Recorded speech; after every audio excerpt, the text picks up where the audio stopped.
பல்வேறு சுவாரஸ்யமான செய்திகளுடன் இறுதி தீர்ப்பு மாத இதழ் தற்போது கடைகளில். நாட்டின் ஜனநாயகத்திற்கும் தமிழ்நாட்டு மக்களின் அரசியல் உரிமைக்கும் மிகப்பெரிய அச்சுறுத்தலை ஏற்படுத்தி இருக்கும் வாக்காளர் பட்டியல் மோசடியில் எதிர்க்கட்சித் தலைவர் எடப்பாடி பழனிசாமி வாய் மூடி கள்ள மௌனம் காத்து மக்களுக்கு துரோகம் செய்கிறார் என்று திமுக பொதுச் செயலாளரும் அமைச்சருமான துரைமுருகன் குற்றம் சாட்டியுள்ளது பரபரப்பை ஏற்படுத்தியுள்ளது. இதுகுறித்து அவர் வெளியிட்டுள்ள அறிக்கையில், பொய்களை பரப்பி ஆட்சியை பிடித்த பாஜக ஆட்சித்திறனில் தோல்வியடைந்து வெற்றி பெற முடியாத மாநிலங்களில் ஜனநாயகத்தையே அழிக்க முயற்சிக்கிறது என கூறியுள்ளார். கடந்த மகாராஷ்டிரா சட்டமன்ற தேர்தலில் வெறும் 5 மாதங்களில் 41 லட்சம் போலி வாக்காளர்கள் சேர்க்கப்பட்டதாகவும் இதுவே தேர்தல் முடிவு மாற்றியதாகவும் காங்கிரஸ் தலைவர் ராகுல் காந்தி ஆதாரங்களுடன் வெளிப்படுத்தி இருப்பதை அவர் குறிப்பிட்டார். தேர்தல் வீடியோ பதிவுகளை 45 நாட்களில் அளித்து ஆதாரங்களை மறைத்திருப்பது தேர்தல் ஆணையம் பாஜக அரசின் கைப்பாவையாக மாறியிருப்பதற்கு சான்று என துரைமுருகன் குற்றம் சாட்டியுள்ளார்.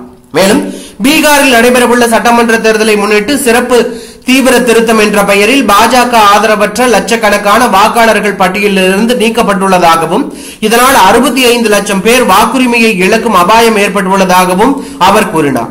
இதில் வேலைக்காக வெளி மாநிலங்களுக்கு இடம்பெயர்ந்த 36 லட்சம் பேர் உட்பட ஏழைகள், சிறுபான்மையினர், பெண்கள் அதிகம் பாதிக்கப்பட்டுள்ளதாகவும் தெரிவித்துள்ளார். போலி வாக்காளர்கள் அதிக அளவில் சேர்க்கப்பட்டிருப்பதும் வெளிப்படுத்தப்பட்டுள்ளதாகவும் கூறினார். உச்சநீதிமன்றம் ஆதார் மற்றும் வாக்காளர் அடையாள அட்டை இரண்டையும் செல்லத்தக்க ஆவணமாக ஏற்க வேண்டும் என உத்தரவிட்டும் தேர்தல் ஆணையம் அதை புறக்கணித்திருப்பதை அவர் கண்டித்தார். அடுத்த ஆண்டு நடைபெறவுள்ள தமிழ்நாடு சட்டமன்ற தேர்தலிலும் இதே மோசடி நடைபெற வாய்ப்பு இருப்பதாக எச்சரித்த துரைமுருகன், உண்மையான வாக்காளர்கள் நீக்கப்பட்டு பிற மாநில மக்களை பட்டியலில் சேர்க்கும் அபாயம் உள்ளதாக கூறினார். இதுவே தமிழ்நாட்டு மக்களின் அரசியல் உரிமையை அபகரிக்கும் செயல் என அவர் கண்டித்தார்.